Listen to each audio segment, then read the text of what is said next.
What's up guys? So, Huawei latest and greatest smartphone, the Mate 40 Pro Plus, has now officially launched, as a direct follow-up to last year's Mate 30 series. It goes toe-to-toe against the latest offering from Samsung, the Galaxy Note 20 Ultra. So, let's take a look at 5 new features of this handset, that makes it a pretty powerful handset, in almost every way, yet fails to make up for this phone's biggest problem. Anyway, if you want to get video like this, sub to this channel will be incredible. Now, let's start the video.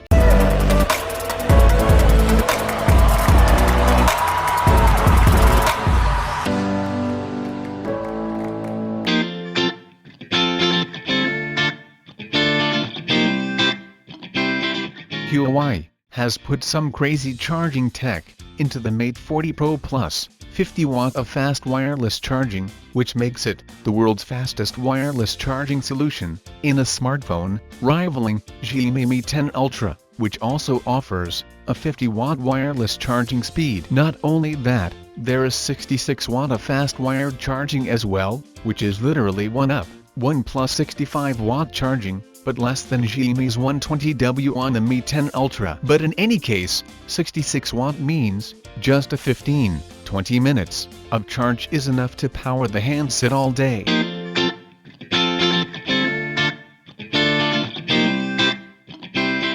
Other smartphones out there do offer a stereo sound effect, with the help of a dedicated loudspeaker on the bottom and the earpiece up top, but it's not as powerful and immersive, because the second speaker up top is an earpiece. But Huawei solves that problem with symmetrical dual speakers, one at the bottom and another at the top, to ensure a better and a bassy audio experience. Even though it doesn't have Dolby Atmos because of the US sanctions, but the symmetrical dual speakers alone should be enough to provide an improved and balanced audio experience.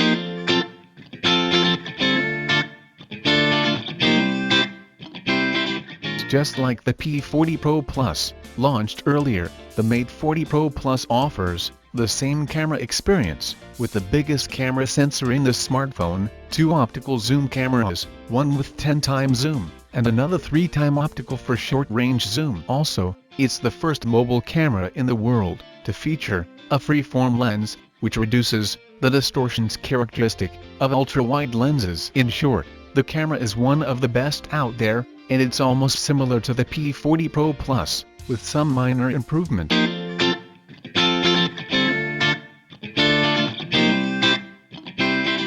It also features a 5nm Kirin 9000 chipset, which offers some big upgrade over the 7nm chipset found on the P40 Pro and Mate 30 Pro. It features 4 Cortex-A77 cores, one of which is clocked at the record-breaking 3.13 GHz, and 4 A55 cores. The GPU is a Mali G78 with 24 cores, which is the maximum configuration possible, and offers twice the improvement in GPU speeds compared to the P40 Pro. It also features a waterfall 90Hz OLED display, 3D face unlock through the notch, optical fingerprint scanner, and more.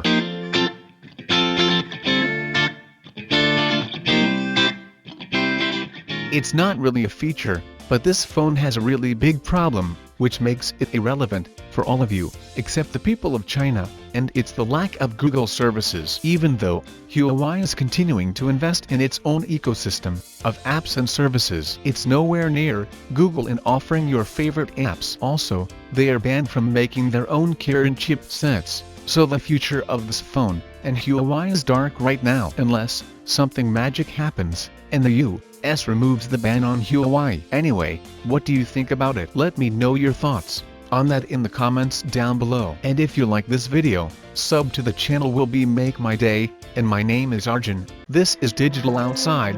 I'll catch you guys in the next one.